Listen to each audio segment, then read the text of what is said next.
É um alívio poder desabafar isso. Mas dói admitir a situação em que estamos. 9 anos juntos, 5 deles casados. Eu e o Pedro, ele com 39 e eu com 37. Sempre fomos, na minha cabeça, o casal modelo. Não éramos perfeitos, claro. Quem é? Tínhamos nossas briguinhas, a vida financeira apertava às vezes, mas no geral, a nossa parceria era gratificante. Eu amava a nossa rotina, a nossa casa, a nossa cumplicidade que construíamos. Quando ele me pediu em casamento, foi o dia mais feliz da minha vida. E a promessa que ele fez de me segurar para sempre, de estar ali, de corpo e alma, era o meu mantra. Eu realmente acreditei nisso. Desde o começo, nosso relacionamento foi muito aberto para conversas. Antes de casarmos, a gente discutia tudo: planos, medos, o que faríamos e o que não faríamos. O Pedro sempre teve uma mente muito ativa e se preocupava demais com a rotina.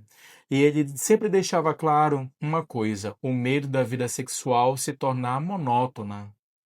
Ele dizia que o tesão era o motor do casamento e que a gente não podia deixar o motor esfriar.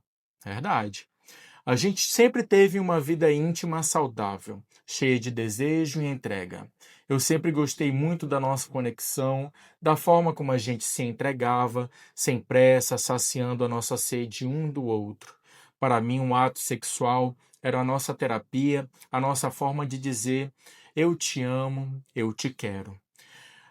Mas para Pedro parecia que ele buscava sempre uma intensidade maior, uma adrenalina que desafiasse a comodidade do dia a dia.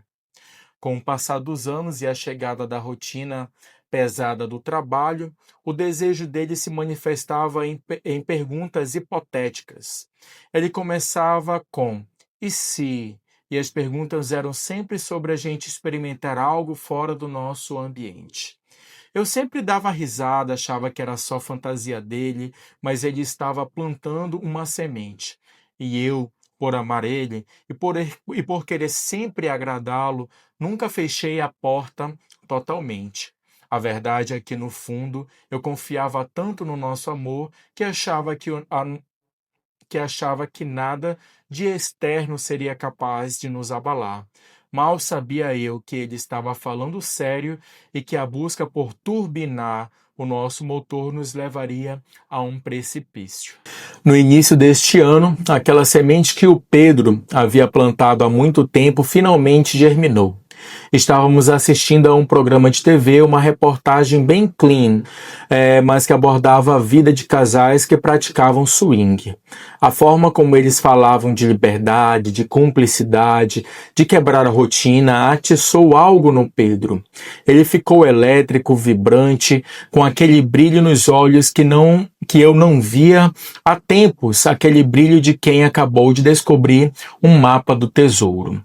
Helena, é isso, é exatamente isso o que a gente precisa para espantar o fantasma da monotonia.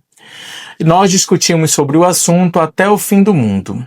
Ele estava incrivelmente animado. Argumentava que seria a maior prova de confiança e de amor, que faríamos isso para nos unir mais, para apimentar a nossa vida íntima.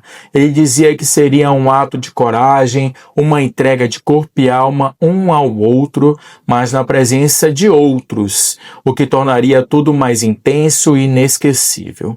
Eu confesso, estava hesitante. Meu medo era que isso abrisse uma porta que a gente não conseguisse fechar, mas a empolgação dele era contagiante. Ele estava realmente investindo nisso como a salvação da nossa vida sexual. Passamos semanas pesquisando online, entramos em fóruns, lemos regras de conduta, tentamos entender a cena da nossa cidade. Eu percebi que a comunidade swinger tem seus códigos de ética, sua descrição. Pedro estava no controle, definindo o tipo de casal que procuraríamos, gente discreta que levasse as coisas de forma leve e respeitosa. Eu tinha medo, claro, meu coração palpitava só de pensar em me expor, mas o Pedro estava tão feliz, tão focado, que eu senti que era a minha vez de fazer a minha parte. Eu pensei, se ele precisa disso para se sentir vivo, para manter o desejo aceso, eu vou com ele. A nossa conexão e o nosso amor era a nossa rede de segurança. Eu estava mais preocupado comigo do que com ele, mas me certifiquei de que ele soubesse que poderíamos parar a qualquer momento. Bastava um olhar, uma palavra. Foram meses de pesquisa e conversa, até que encontramos um casal que parecia perfeito, alinhado com o que queríamos. Marcamos um encontro inicial, apenas um jantar para quebrar o gelo. O Pedro estava radiante, como se estivéssemos prestes a embarcar na maior aventura da nossa vida juntos. Eu me sentia a parceira ideal, a mulher que o amava tanto que estava disposta a ir até o limite da nossa relação para mantê-lo feliz. A adrenalina me consumia, mas a certeza de que estávamos juntos me dava a coragem que eu precisava.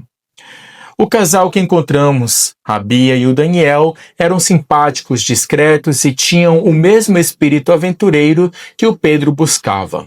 O jantar foi leve, divertido, sem grandes pressões. A química social foi boa, o que me deixou mais relaxada. O Pedro estava completamente à vontade, rindo das piadas de Daniel, e a Bia era muito aberta, conversava sobre as suas experiências com muita naturalidade.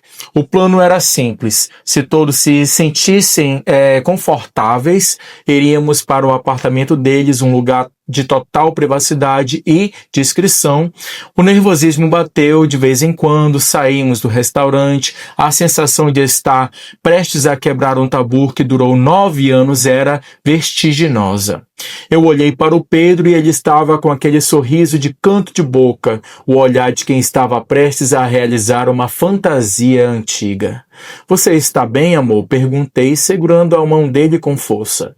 Nunca estive melhor, Helena. Estamos fazendo isso juntos para nós. Você está linda e corajosa. Ele respondeu com a voz rouca de excitação. Chegando lá, o ambiente era acolhedor, com uma iluminação suave e música ambiente.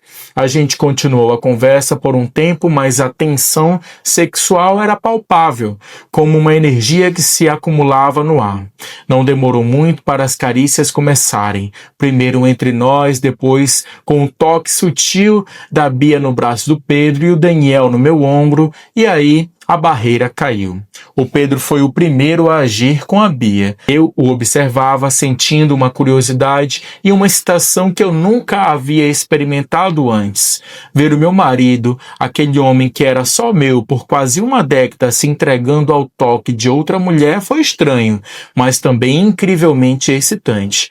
Eu não senti ciúme, senti adrenalina, senti que estávamos realmente vivendo algo novo. Algo que nos tirava da nossa zona de conforto. O Daniel, por sua vez, me conduziu de forma gentil, atenciosa. A nossa troca de corpos foi gradual, respeitosa e me fez sentir desejada de uma forma completamente inédita.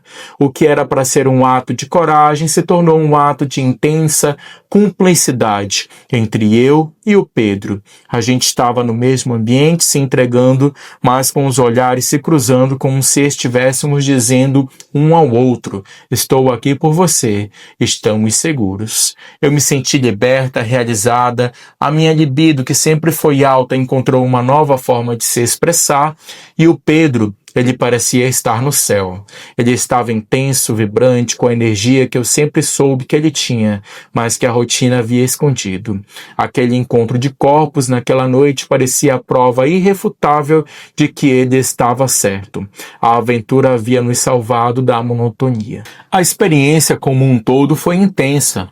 Foi uma entrega de corpo total. Sem reservas, com o Pedro e eu nos observando, nos tocando, nos buscando, mesmo na presença de Bia e Daniel. Houve um momento de troca, um momento de união dos quatro, e depois a volta para a nossa conexão original. Eu estava extasiada, A minha satisfação foi completa. O corpo estava quente, a mente estava leve, e eu sentia uma gratidão imensa pelo Pedro ter me convencido a passar por aquela experiência. Eu senti que tínhamos chegado a um novo nível de intimidade, onde o tabu havia sido quebrado e a confiança havia sido reforçada. A gente se sentiu o casal mais cool e corajoso do mundo. No caminho para casa, o carro estava em silêncio, mas era um silêncio de cumplicidade e cansaço bom. A gente se olhava e sorria, entendendo o que o outro sentia sem precisar de palavras. Eu estava certa, a aventura havia nos curado, nos reacendido. Nos primeiros 3 ou 4 dias depois do encontro, tudo parecia normal. O Pedro estava bem-humorado, falando sobre o Daniel e sobre a Bia, sobre o quanto foi libertador. A nossa vida sexual voltou a ser intensa, mas com um toque de novidade, como se tivéssemos desbloqueado um novo nível de desejo entre nós. Ele me buscava, me tocava com aquele calor que eu sentia falta. Eu pensava, pronto, ele conseguiu. O motor está de volta à potência máxima. Eu me senti orgulhosa por ter sido a parceira que ele precisava, que foi com ele até o fim dessa loucura. Eu me entreguei para outro homem de corpo e alma para salvar o desejo dele por mim. E senti que tinha sido recompensada com a volta do meu marido mais íntimo e mais aberto. No entanto, essa euforia tinha prazo de validade. No 5º dia, o sorriso dele começou a diminuir. Aquele brilho nos olhos que o swing havia acendido começou a se apagar. No começo eu achei que era cansaço do trabalho, mas depois percebi que era algo mais profundo, mais rico. Ele começou a se afastar sutilmente, primeiro no toque, depois na conversa e por fim na cama. A alegria deu lugar a uma introspecção profunda e eu comecei a sentir o medo rastejar de volta. O que aconteceu depois daqueles 4 dias de euforia é algo que eu jamais conseguiria prever. Foi como se do dia para a noite a chama do Pedro tivesse sido apagada com um balde de água gelada. Ele ficou impossível de colocar no clima sexual. Não era mais estou cansado, era uma recusa absoluta, sem motivo aparente. Ele simplesmente não reagia, não demonstrava interesse e se eu insistia, ele se retraía ainda mais. O problema é que o afastamento não foi apenas físico. Emocionalmente, ele se tornou um estranho. Ele que sempre foi de conversar, de discutir os planos, de dividir os medos, ficou completamente retraído. Nossas conversas que antes eram sobre os sonhos e a nossa vida íntima agora consistia unicamente em assuntos práticos, frios, como se fosse apenas colegas de quarto dividindo as despesas. Para onde nosso dinheiro vai este mês? E o que vamos comer hoje? Eram os nossos únicos tópicos. Não havia mais a troca de olhares, o carinho espontâneo, a cumplicidade. Eu tentava tocar nele, dar um beijo no pescoço, buscar aquele contato que antes era um convite para o desejo, mas ele desviava sutilmente, mas com uma rigidez que doía. Eu me sentia repelida, indesejada e a culpa começou a me consumir. Será que eu fiz algo errado naquele encontro? Será que ele não gostou do meu desempenho com Daniel? Será que ele está arrependido de ter me visto com outro homem? Eu comecei a entrar em pânico. Meu casamento estava escorrendo pelos meus dedos e eu não conseguia entender a causa. Eu tentei falar, tentei puxar o assunto, mas ele me cortava, dizia que estava tudo bem, que era só o estresse do trabalho, mas os olhos dele diziam totalmente o contrário. Havia uma sombra, uma tristeza profunda que não ia embora. Ele parecia estar se afundando em um buraco e eu, a parceira de 9 anos, estava do lado de fora, sem a chave para tirá-lo de lá. A minha necessidade sexual, que era um dos motivos para embarcarmos nessa aventura, estava mais frustrada do que nunca. A gente tinha resolvido o problema da monotonia de forma radical, mas agora o problema era a abstinência, o afastamento. Eu estava desesperada. Eu precisava daquele calor, daquela conexão que só o ato sexual com ele me proporcionava. Eu precisava do meu marido de volta, o homem que me amava e me desejava. Depois de algumas semanas nesse limbo frio, eu finalmente consegui fazê-lo falar. Foi numa noite depois do jantar, quando ele tentou se esquivar de um abraço meu, eu não aguentei, pressionei ele contra a parede, segurei o rosto dele e forcei a me encarar. Pedro, fala comigo. O que está acontecendo? Você está me destruindo com esse silêncio. Você não me toca, não me beija, não conversamos mais. O que foi? Foi um encontro? Você se arrependeu?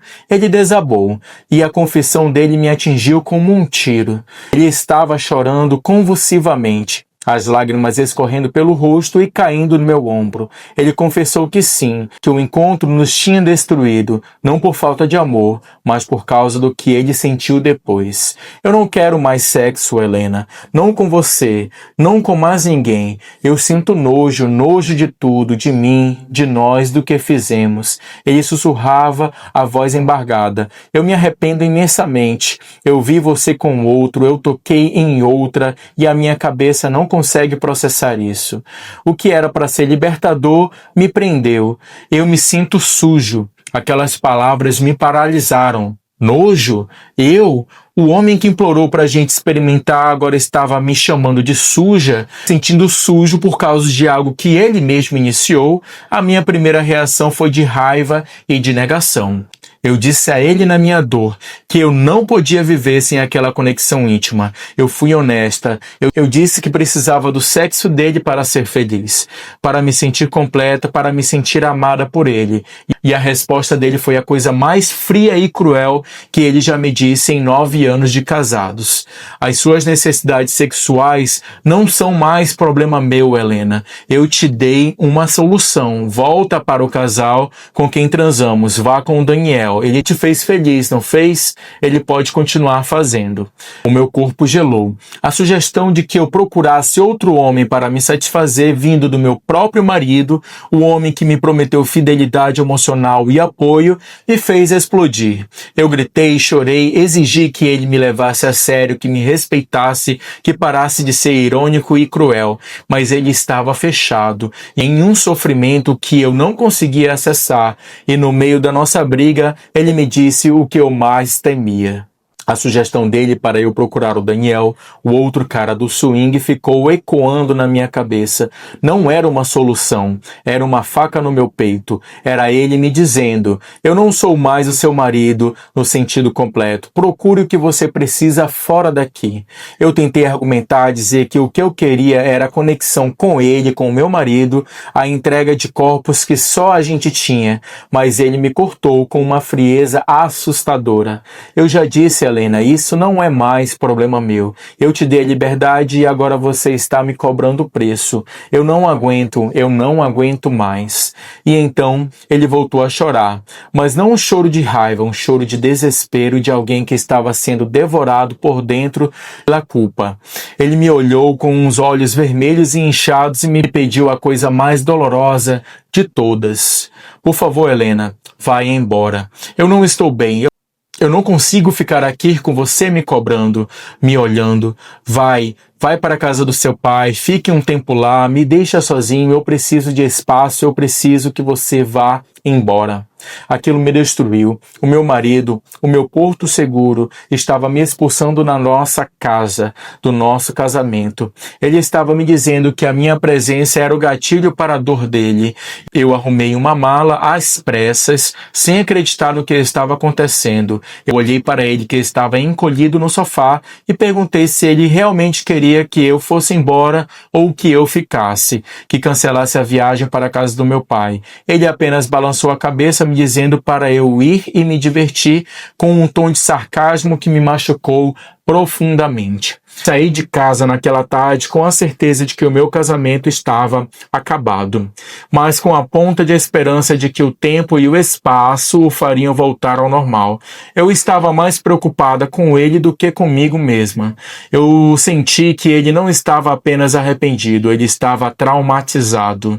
O que era para ser um ato de amor e liberdade se transformou em um pesadelo que o estava consumindo.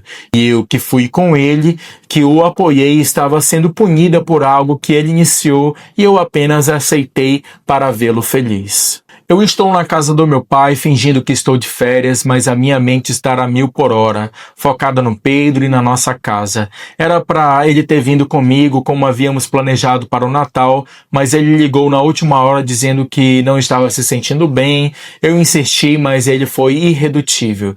Vai, se diverte, Helena. Eu preciso ficar. Desde que o trauma se instalou há 6 meses, a vibe deprimida que eu sinto dele só piora. Não tem ânimo para absolutamente nada. O trabalho dele se tornou uma obrigação. Ele mal come, a única coisa que ele consegue fazer é se isolar. Quando eu ligo, a conversa é curta e seca. Ele está construindo uma muralha em volta dele e eu não consigo derrubar. A minha maior preocupação é a recusa dele em buscar ajuda profissional. Eu tentei de todas as formas, sugeri terapia de casal, terapia individual, tentei a abordagem sutil, a pressão. Ele se nega categoricamente, diz que não precisa de um estranho para dizer o que ele já sabe, que ele fez uma besteira e que não tem mais volta. Ele está convencido de que o arrependimento dele é a única realidade e que não há cura para o que ele sente.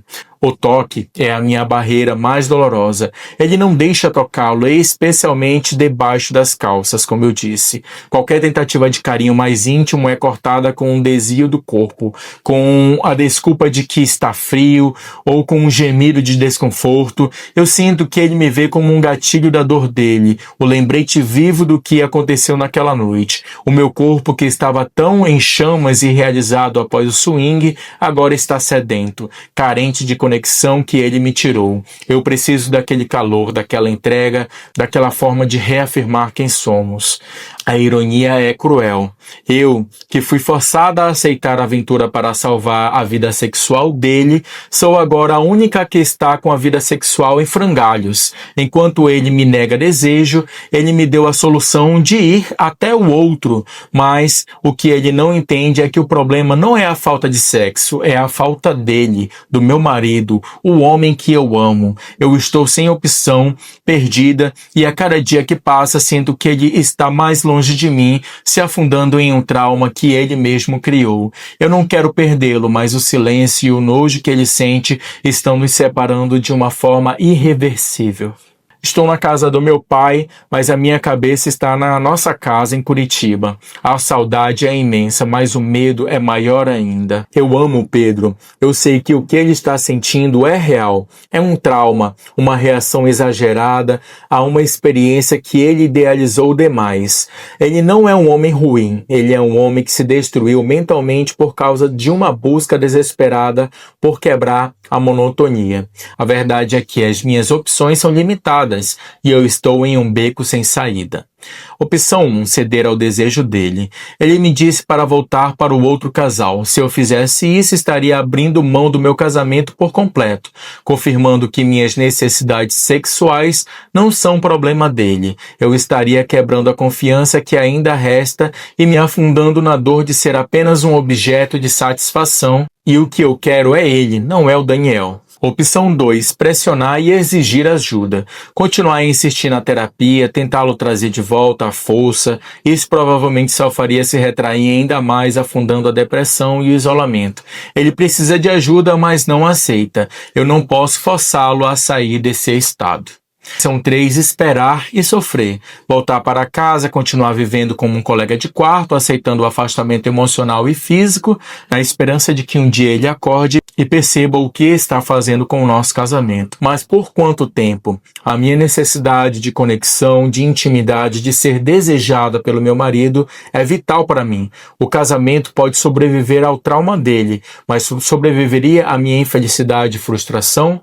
Eu não quero o divórcio, eu me recuso a aceitar que 9 anos, 5 de casados foram jogados fora por causa de uma noite, mas eu também não posso aceitar viver uma vida sem toque, sem calor, sem a entrega de corpos que nos uniu. O que é um casamento sem intimidade, sem tesão, sem a cumplicidade que nos fazia esquecer do mundo? É só um contrato, e eu quero mais que isso.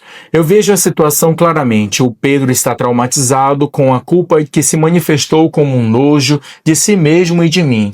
Ele precisa de ajuda profissional para entender que a experiência do swing não o torna sujo, mas ele se nega a aceitar. Eu sinto que estou perdendo o homem que me prometeu me segurar para sempre, para um trauma que ele não quer enfrentar. Meu amor é imenso, mas ele não é o suficiente para curá-lo. Eu estou prestes a perder meu marido para o arrependimento dele, e a minha única opção talvez seja deixá-lo ir para que ele encontre o fundo do poço sozinho e talvez, só talvez, peça ajuda. É uma decisão horrível, mas é a única que parece restar para mim. É o meu limite.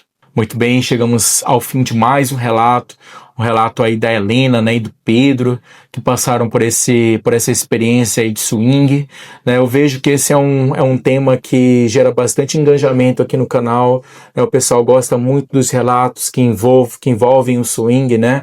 Então eu sempre trago esse relato, sempre com uma ótica diferente, né? De casais que dão certo, de casais que não dão certo. Aqui nesse caso não deu certo, né? O Pedro, ele fantasiou, achou que ia ser muito bom para eles, pro relacionamento deles, né?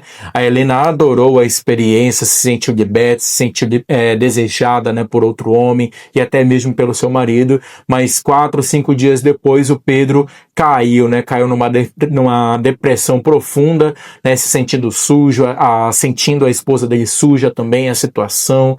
Aí eu gostaria de jogar para vocês agora uma pergunta: o que vocês acham, né, sobre essa situação, sobre esse relato aí da Helena e do Pedro? Vocês acham que ainda há chance de recuperar o casamento deles? Vocês acham que realmente eles estão sujos ou que foi somente uma experiência, que eles podem superar isso e voltar ao casamento que eles tinham antes? Gostaria muito de ouvir a tua opinião, deixa aqui nos comentários, tá, pessoal?